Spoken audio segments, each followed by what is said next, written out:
Subscribe करें हमारे YouTube channel superfast news को और साथ ही प्रेस करें बेल आइकन ताकि आप हमारी लेटेस्ट वीडियो को देख सकें। Developing independent school alliance trust ने शिक्षा के क्षेत्र में बजट स्कूलों की भागीदारी को दर्शाने के लिए सहभागिता कार्यक्रम का आयोजन एसएम इंटरनेशनल स्कूल चौहानपट्टी सभापुर में किया। कार्यक्रम में मुख्य अतिथि के रूप में दिल्ली सरकार के शिक्षा निदेशक उदित प्रकाश राय IAS थे। कार्यक्रम की अध्यक्षता दिल्ली जल बोर्ड के सचिव अरविंद कौशिक ने की। कार्यक्रम में उत्तर पूर्वी दिल्ली के उप शिक्षा निदेशक नीलम यादव, प्रमोद चंद्र कटारिया, जोन 4 के उप शिक्षा निदेशक डॉक्टर राजीव शर्मा, जोन 5 के उप शिक्षा निदेशक डॉक्टर SK शर्मा, जोन 6 के उप शिक्षा निदेशक मीना कुमारी भी आमंत्रित रहे। इस अवसर पर लगभग 100 स्कूलों के प्रबंधक और शिक्षाविद शामिल हुए। कार्यक्रम का संचालन अश्वनी शर्मा द्वारा किया गया। कार्यक्रम के अंत में राष्ट्रीय अध्यक्ष सत्यवीर सिंह मावी ने सभी आगंतुकों का धन्यवाद किया। पेश है यश कुमार की एक रिपोर्ट। यदि वो वहाँ चयनित होता है तो उसमें निष्ठा किसकी काम कर रही है। मैं इन सभी को बहुत बहुत धन्यवाद करता हूँ कि आज इस कार्यक्रम को जो सहभागिता का कार्यक्रम आज इन्होंने रखा है, इन्होंने हमारी जो सभी प्रबंधकों की या विद्यालय बजट स्कूलों की समस्या है वो सबको बहुत अच्छे तरीके से हमको बताया। क्या चाहिए, सिर्फ हम लोग ये चाहते हैं कि जिस काम को हम लोग उनका सहयोग करने के लिए कर रहे हैं उसमें वो हमारा सहयोग खुशी से ले। लेकिन सरकार ने हमें अपना प्रतिद्वंदी मान लिया है।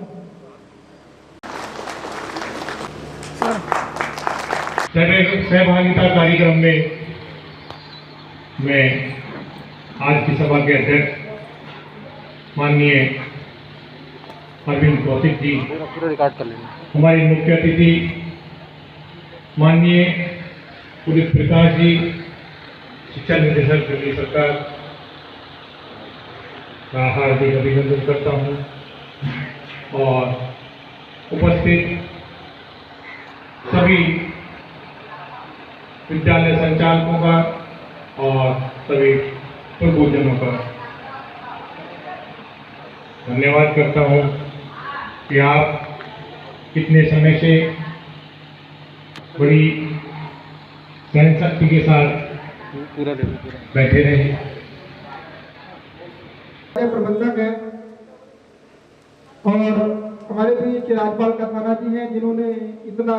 सर, आज का कार्यक्रम के विषय में देखिए, ये हमारा कार्यक्रम है, हमने सहभागिता नाम रखा है इसका, क्योंकि अब से पहले क्या हो रहा था, हमारा जो ये बजट स्कूल थे इनको कोई भी अधिकारी कोई इनकी परवाह नहीं करता था, इनसे संपर्क स्थापित नहीं करता था।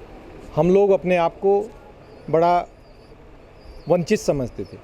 इसके लिए हमने प्रयास किया कि हम डायरेक्टर साहब को ही बुलाएं, उनके साथ अपनी समस्याएं शेयर करें, उनसे अपनी जो भी समस्याएं हैं उनको शेयर करें, उनसे संवाद स्थापित करें। हमने डायरेक्टर साहब से बात की, उन्होंने हमारे इसको निवेदन को स्वीकार कर लिया और ये हमारा बहुत बड़ा सौभाग्य है इस बजट स्कूलों का कि आज डायरेक्टर साहब ने आने का हमसे वादा किया है और डायरेक्टर साहब आएंगे। आज से पहले लगभग 30-35 साल यहाँ हो गए हैं। अब से पहले कोई डायरेक्टर क्या, कोई DD भी नहीं आता, कोई एजुकेशन अफसर भी इनके बीच नहीं आना चाहता क्योंकि इनके पास फंड्स नहीं है।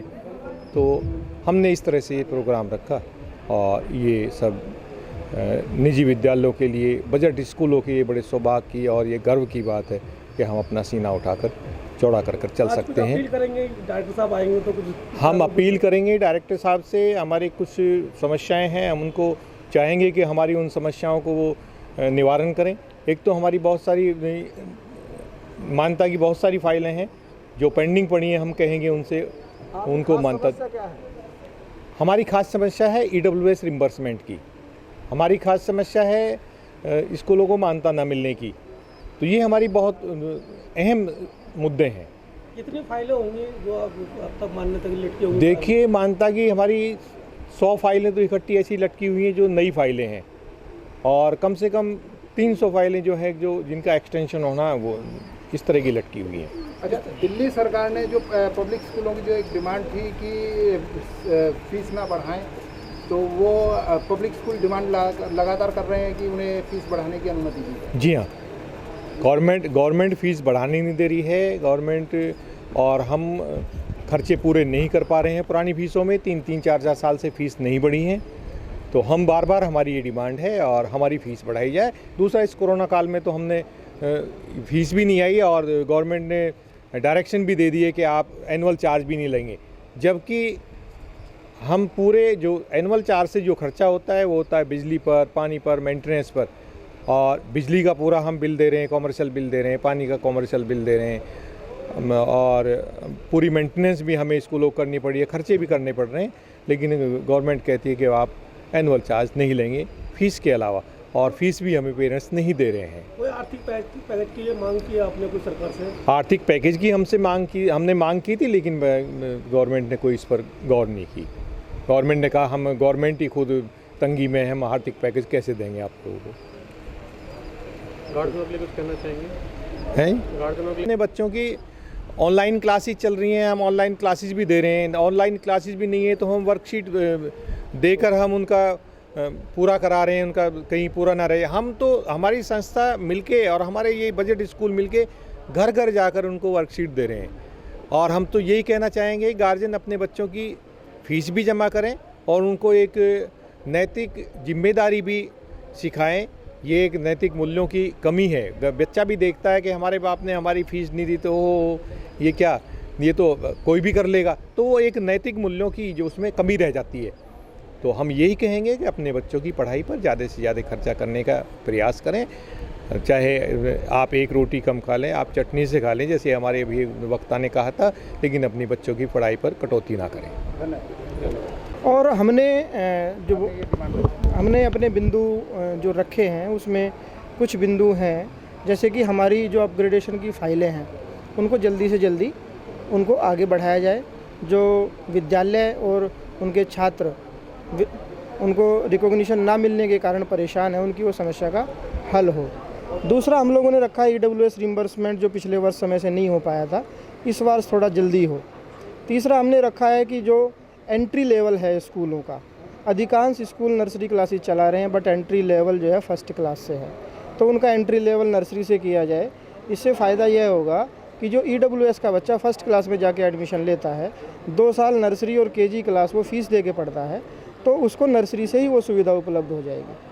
अच्छा, आपके अभी वक्ताओं ने भी मांग की है कि उन्हें बिजली पानी में मतलब कुछ सब्सिडी या कुछ इस तरीके की छूट देनी चाहिए। जी, जैसा कि अभी मेरे अध्यक्ष जी ने बताया कि हम लोग पिछले वर्ष भी हम लोगों ने कोई एनुअल चार्ज नहीं लिया है और फीस में भी कोई बढ़ोतरी नहीं हुई है।